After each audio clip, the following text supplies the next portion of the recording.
Episode of the Lester Guy Show. Please welcome to the stage Nancye Ferguson and Ian Buchanan.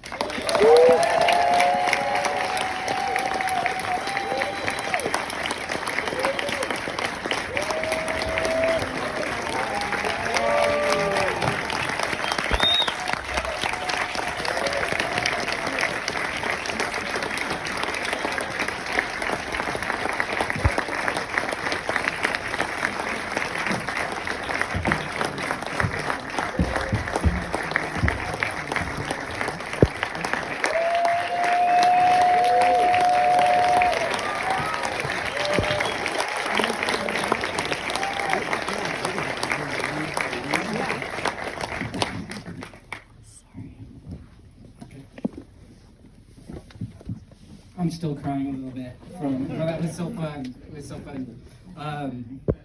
Wow. Reboot? I know. Reboot? Yeah, why not? First and foremost, what was it like to work with David Lynch on this? We'll start with you, Nancye.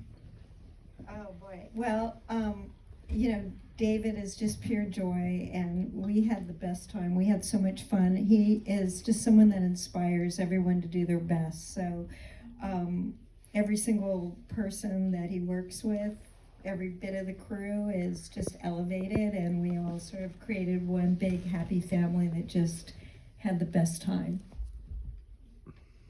Yeah. Well, I'd worked with David previously on Twin Peaks, and I also did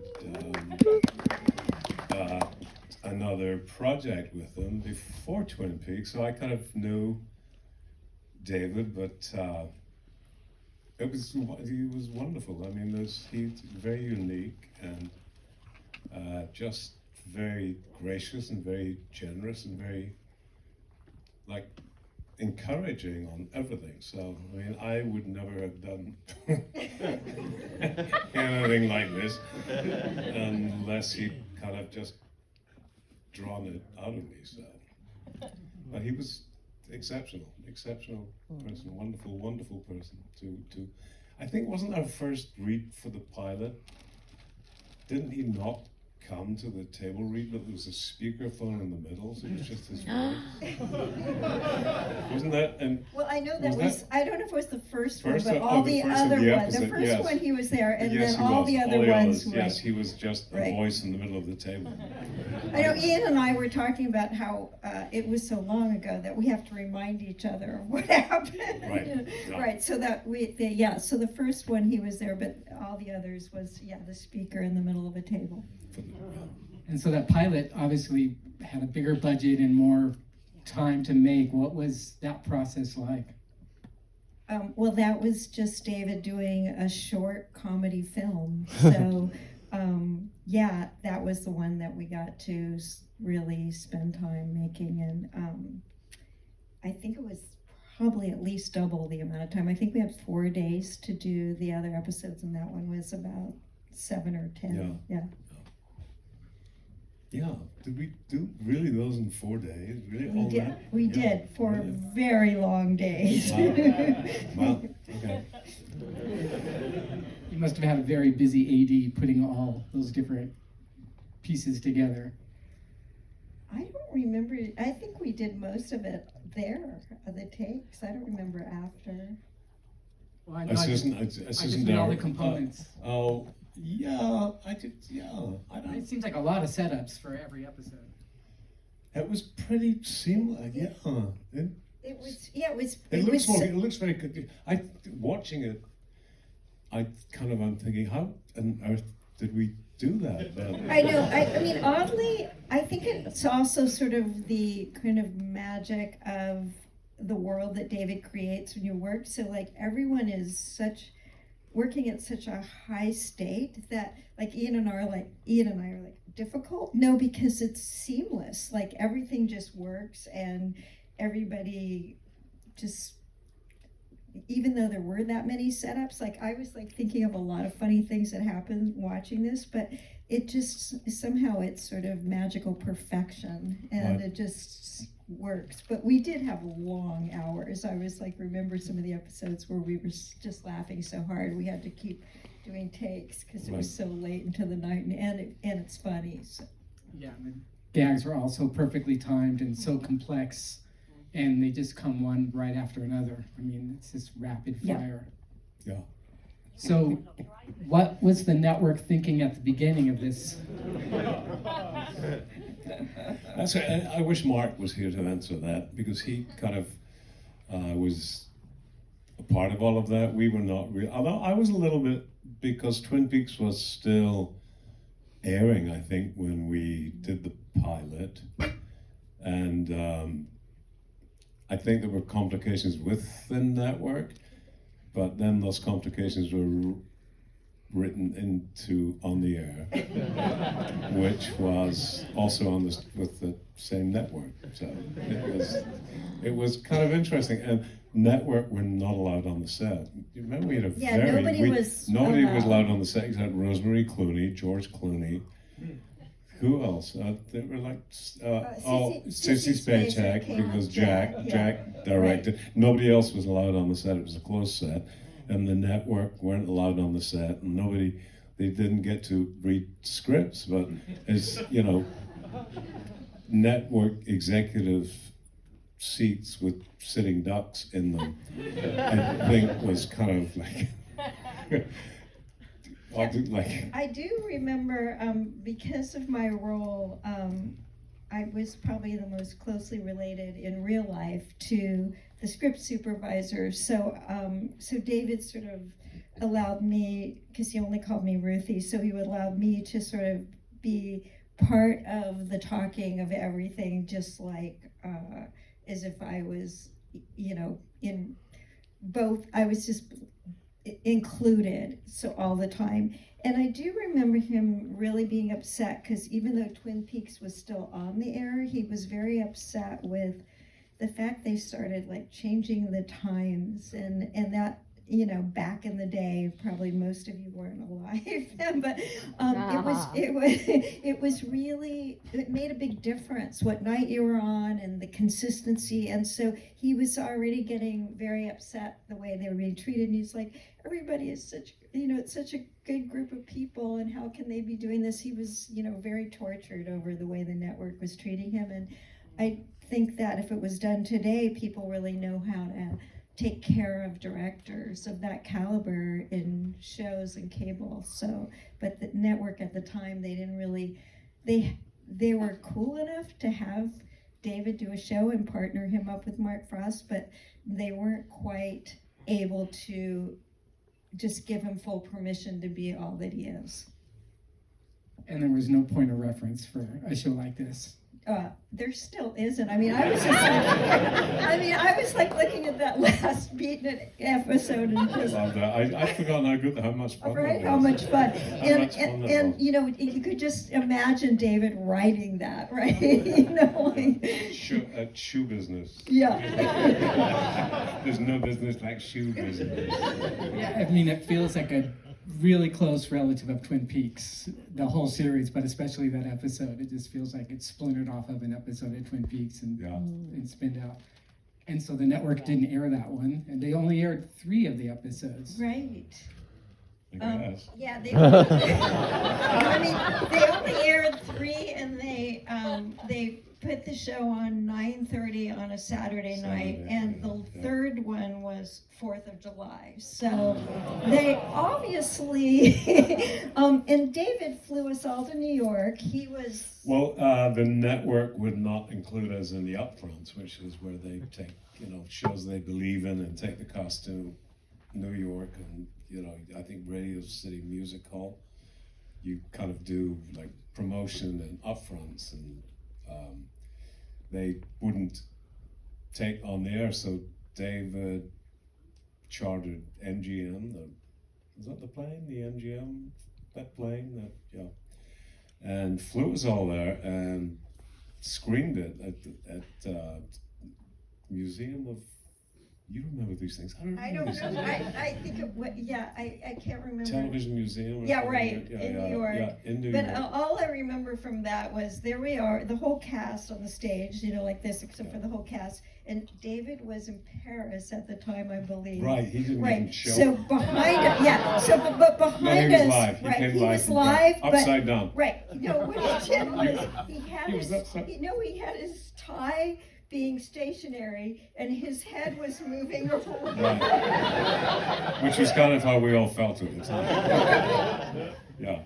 Yeah, so, he was just like going, look, this is the show, and trying to have people see it, and, he was like, we all believed in it. I remember I think I told you, Mark, that the very first shot that Marla and I, so the pilot, the very first scene you saw in the first episode was the very first thing that was shot. And there was, at the time, David's agent, was Tony Krantz from CAA, and that was the only person that was there that was allowed in, and it was the first scene, and David's like, because he believed so much in the show, we all did, and he was like, what happened to Cheers, right? Meaning we were just going to go on forever. So I'm like, we're in, yes. And me being Ruth Tooworthy, I'm like, yes, we're going to be going on for 7 years, 8 years, so. I totally want to imagine season 4, episode 5 of this series. Where did it go? The most burning question I have, though, is, Ian, who did your choreography for that?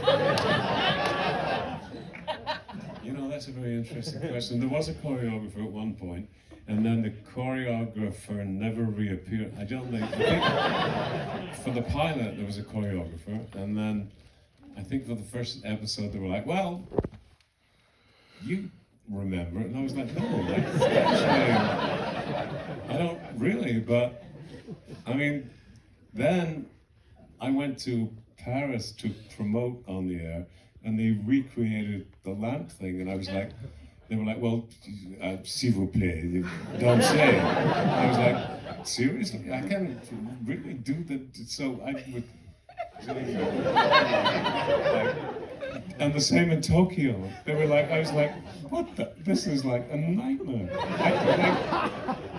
There was a choreographer at one point, but then the rest of it, I kind of made up. So I guess this is off the table for tonight, is what you're saying. Yes. I couldn't live. I do have to say that Ian was such a good sport. That scene, oh my God, in that scene in the pilot, where he's upside down, which I think you said only David could have got you to do that, but swinging upside down, and when you're shooting take after take after take, it's like it was not easy for him. No, it was not. I don't even, we were like concerned about like, are you going to be okay? Well, I was. Well,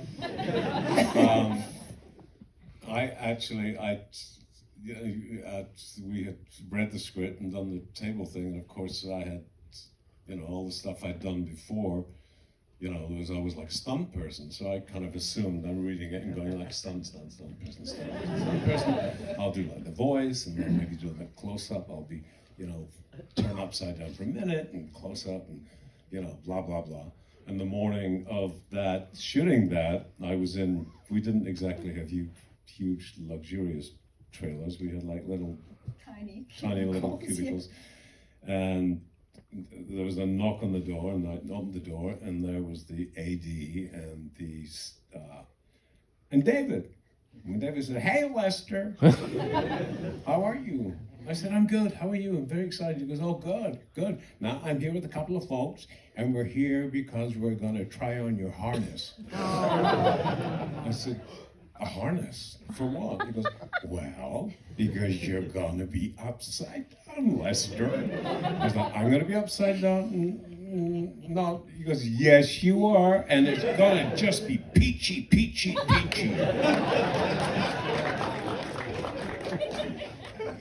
Yes. 3 days. And he called you Lester, and he called you Yeah. Ruth. So No, you- he always called me Lester. But Yeah. actually, when I did Twin Peaks, my name was Dick. And I'd been on a show called General Hospital, and my name was Duke, and lovely Blondie, who was a big fan of General Hospital, she came to a David Lynch Foundation thing downtown. It was actually the last time I actually spent time with David. And she came in and she looked at me, and I was standing with David, and she said, Doug. And David said, it's Dick. And she said, no, it's Doug. And David said, no, it's Dick. Which delightful. So yeah, I was always called Ruthie. You guys were in character. Yeah. This anecdote reminds me of, I have to ask, like, how did David Lander learn his dialogue? He was so good with that, but he was very particular. And whoever played his uncle was not as particular, and David would really kind of like, no, you have to, like, he was. It was so just, good. it was all like a reversal of vowels, and But no, David Lander was impeccable with what he was given with that. So. You were the only one that could speak that language. It seemed like I was the only one to interpret it, and explain everything that was going on. Your character being kind of the glue that holds it all together. Yeah, Mary Sweeney used to say, because she edited the pilot, she used to tell me that I was the linchpin. Yeah. And in preparation for this event and talking to you and corresponding with you, you are so much like that, your character. Yeah, I think David is really good at that, where, I did audition for Joanna Ray, but David only brings people in and talks to them. So, he asked me about the character, and I think that the essence of who I am, but I think what he told all of us is that we all enlightened him on the roles. So I think he gets the essence of people that are very close to what's going on, and then none of us got directed other than fully encouraged to be everything that we were in the characters, except for Marla, Betty. We used to always laugh because it would be cut, Betty, and then he'd pull her aside and direct her, because he really, to get that innocence, right, he really was always whispering things in her ears to sort of let her strip down any sort of ideas that she might have had. Right. Uh-oh. There's a real purity there that is so sweet with the character, very Lynchian. Yeah. And David really, so he really worked with Marla and had to keep her sort of on track with that. But with us, it was, in fact, there's so many things I was like remembering that more pots and pans scene. So when Shorty and I were like going back and forth, I don't know, it was like David just loved us doing that and just like kept the cameras running, and we were improvising doing that for so long. It was like a total Lynch moment. But yeah, there was a lot of fun like that. And everyone on the show is so great and so realized, no matter how much screen time they have, everybody has a very distinct character. Miguel Ferrer called the show I Love Lucy on Acid. Can you talk a little bit about the other folks on the show? Sure. Well, what about that performance by Miguel, huh? Oh, God. Miguel is one of those actors, he just like comes in and he's like looking at his, scene before, and then he just rattles off that dialogue like it's just incredible, right? And he used to say, I used to say, Miguel, you're just so great, you're so good. He goes, I just say the words, he was so humble. And let me see, who else can we talk about? Well, it's so funny. It's for Ian and I, we're like going, so many are no longer with us, so that's like very sad. A lot of people went too young, but David Lander, obviously. For me, I worked a lot with him, so we would have so much fun in creating some backstory and And Kim. Yeah, I loved. She was great. Yeah, and you got to do a lot with Kim. Kim. I got to do a lot with Kim. Yeah, she was great fun. Shorty was lovely. He I was know. great. And Marvin, Yeah. wonderful too. Yeah, Marvin incredible. Kaplan, like from movies from the 40s. I remember having, the reason why I know how late we went was, you have all these regulations with the unions and all that. And so I remember one night we were going really late and they brought Marvin and I in and were going to ask us to not do our 12-hour turnaround. 12-hour turnaround. And Marvin was like, I'm president of AFTRA, right? And I'm like, I guess that ends this dialogue. And so we didn't do that. But, we as actors, if asked, of course, you don't want to ever say no to a David Lynch project, but Marvin kept us getting proper night's sleep. It seems almost impossible on a show like that. But, I want to imagine that the wrap party for the show was something like the last episode. I'm not sure. Did we have a wrap? I know. So, that is an interesting was that question. Where was it? Punana Souk or something? Was that the wrap Look, party? we can't even really remember it. I think it was So many wrap parties. right, because there was different things. I mean, I really remember David bringing us to AFI for the pilot. That was really fun. And so there was that kind of celebration. But I think at the end, it was a little mellow because of all the, we went through long periods of time, not knowing what was going on and things, but we did have it somewhere. We can't remember. Punana Souk, I think. Is that where? Okay, Yeah. Ian's got a better memory of that. Well, only because it's close to where I live now, so I walk past it and I kind of go I think I did, what happened here? And then I go, that was a Lynch rap party. Right. Yeah. You guys have both had amazing careers, but where does this fit on your continuum? I mean, how do you put this into your filmography? Well, I like the idea that, that you actually,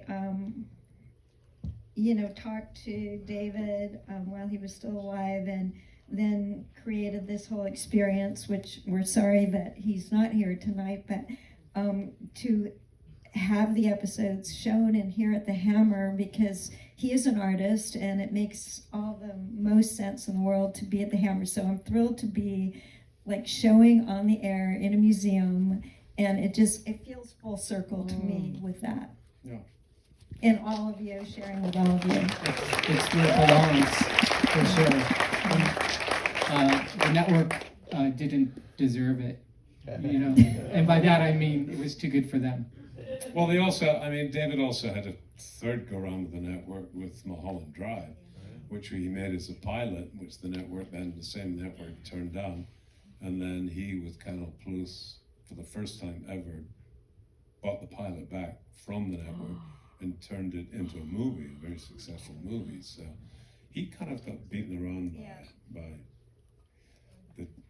the confines of the 4x3 box of the day seemed too small for David Lynch, but this is such a great love letter to the golden age of television. And I think even the shots of the the audience watching it, the reception shows a lot of love for the people that are out there in TV land that have a connection to the people that they're watching, and there's just something sweet and utterly charming amidst the slapstick and the humor. There's a real heart to this show. Yeah. Well, and it was so fun being with a live audience and hearing all the laughter, because you don't think of. When you think of David's work, you don't really think of people laughing out loud as we experienced tonight. So that, and I think it is truly a David Lynch comedy. So that's pretty fun to have that side of him. Yeah, I think, absurd is kind of a good word, but also with heart and soul, though. I mean, it just is very important. He certainly... That's what he brought, I think, to everything he did. So, yeah, it's surrealism with the heart. Yeah. It's interesting because TV isn't meant to be shown on a big screen, and when we put these kind of programs together, you never know how something is going to play with an audience. Because at home, when you're watching TV, obviously these episodes would have been spread out over weeks if they had aired them all in the U.S. And watching TV at home is a little more intimate because you get up, you do other things. So this played amazingly well in the theater and kind of beyond expectations for everyone's reactions. We don't have the opportunity very often to give people 1 degree of separation from David Lynch. So I want to make sure that we take 1 or 2 questions at least from the audience. So it's very hard to see from up here. Yeah. But I know we have mics out there. If someone has a question about On the Air, this is your chance. And we'll bring the mic to you. There's a couple over there. Okay, Here, great. The mic should be on the way. Wait for it.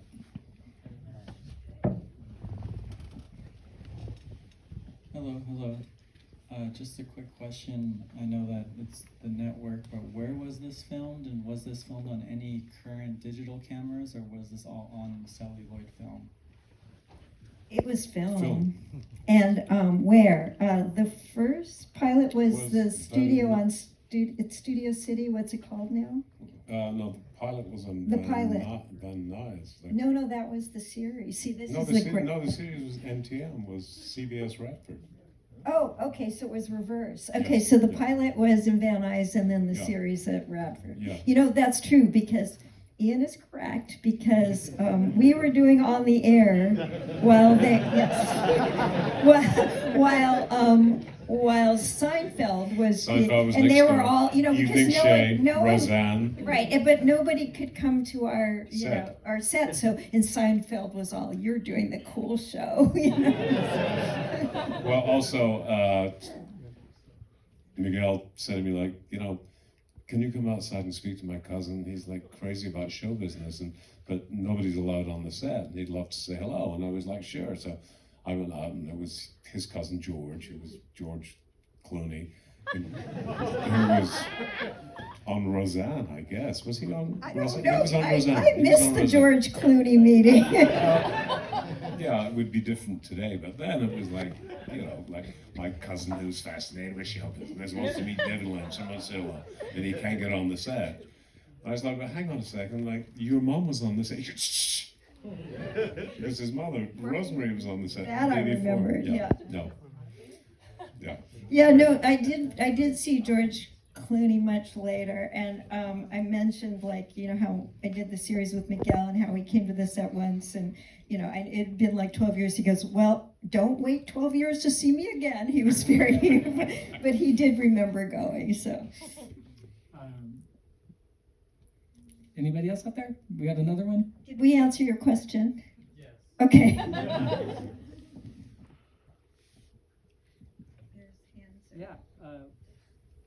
Yeah, wait for the mic. Thanks.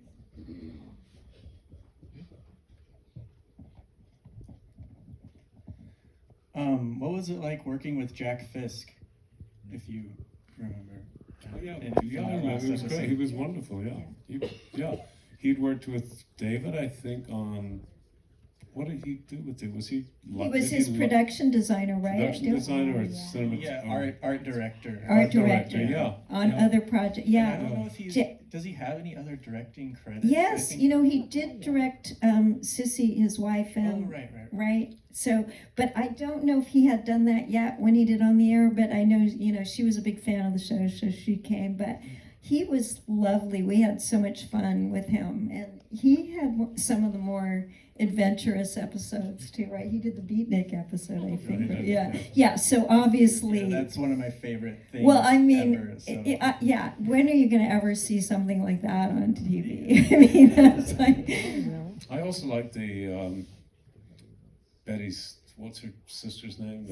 Sylvia, playing Betty Davis, and the puppet. Well, was- the I've Mr. forgotten that was on The there. Mr. Oh, no, the Mr. The Peanuts. Mr. That Peanuts song, episode, yeah. That song, we were singing Mr. Penis. I know. We were all we were singing, so Mr. so Peanuts. exhausted. That was one of the ones we just Put a could smile not on stop. your- Like, turn it upside down, Mr. Penis. hey, nuts! I know. No, we you know, and I guess we had a choreographer for that, but I don't remember who they were. It's so funny. I mean. Yeah, I guess that must I think Ian was on his own at a certain point for the Yeah. opening, Yeah. but The joy of that, the whole scene, though, is just incredible. I mean, it just it resonates with so much energy. Yeah, yeah, that was a really fun one. Yeah. I mean, the last time I saw David, it was at one of his TM Foundation things, and and he was like, gosh, we really had a lot of fun doing that, didn't we? I mean, it was just pure joy. It really was. Yeah. Yeah, it's evident. And we're talking about directors, Betty Thomas. Yes. Betty Thomas, Leslie Lincoln Gladder. Yeah, so Betty Thomas was great because she would have nicknames for everyone, but she would come with a pin about this big that she would wear, and it just said, just relax, it's only TV. So she was really sweet. And Leslie's gone on to do so much. Yeah. So Leslie directed us twice. Yeah. And then Jonathan Sanger, who was the producer of The Elephant Man. Well, also Stan, the guest star who played Stan Tailings, was Yes. in The Elephant Man. Right. Yeah. And David had brought him there, Yeah. right? So there was all these connections. I always say to people, once you're part of the Lynch family, you're family with every single person that's ever worked with him or been with him. And he's just an extraordinary human being. I say present time because he's still with us. Right? Yeah.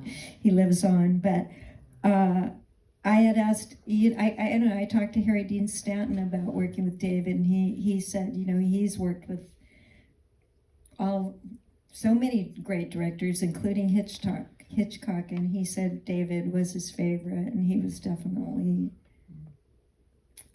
the most special of anyone. So That is not hard to believe. Mhm. That's for sure. Yeah.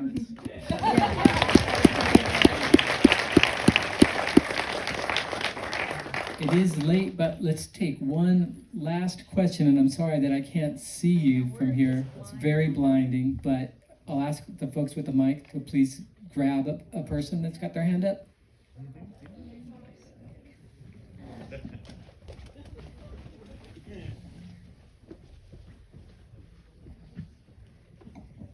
Hey, great work.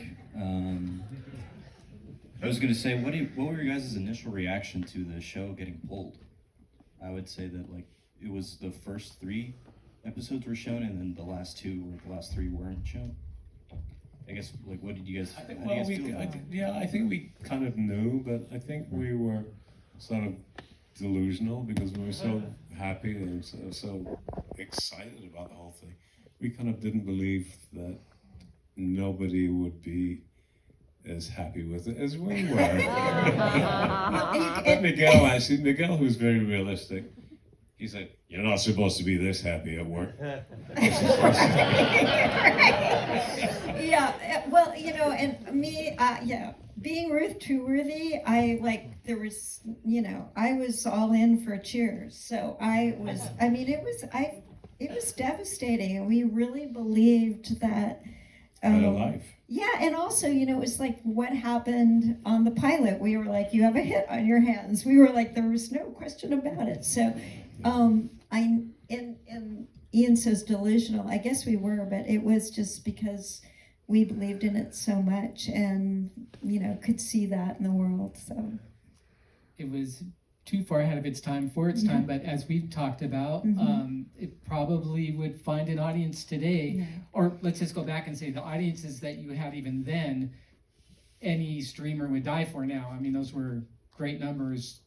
The network numbers in the 3-network era were, right. for a show that was even low rated, would be very high for a streamer. But I think obviously how this played tonight in front of this audience, you can see that these are timeless, especially since it's a period piece. It kind of exists in its own time and space. Right. And certainly would have an audience if it was premiered in 2025, I think.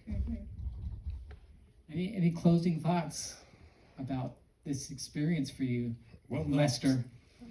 Thank you very much for putting this together and for having us get to enjoy it. I mean, I haven't seen it for a long time, but I still swear there were 9 episodes. I know. Ian was like going there. Didn't we do 9? I go, no, it was I only think 7. I did 2 in my sleep, or 2 in my dreams, or maybe I thought there were 2 more, or maybe they talked about 2 more. But I still believe there are 2 missing episodes. And maybe we'll do them. I'm really looking forward to dreaming those two. Yeah. You just gave the just named an archivist dream, like find the 2 missing episodes. I was sure there were 9. I was the air. totally sure. I was totally sure there were 9. Why? Maybe I'll get paid for 9. Sorry. Actually, Ian, you and I did have the same agent at the time, and I'm sure you got paid more because. No, but actually, just to kind of wind up a classic Hollywood story, we had the same agent, and we were out for lunch, and the agent was in the same restaurant, and we'd speak to her like, yeah, everything, and she had got the word the series had not been picked up. And she didn't speak to us. We were waving, saying, hey, Hilda, like, Hilda. She didn't speak to us, and we both got dropped the end of that day. There you are.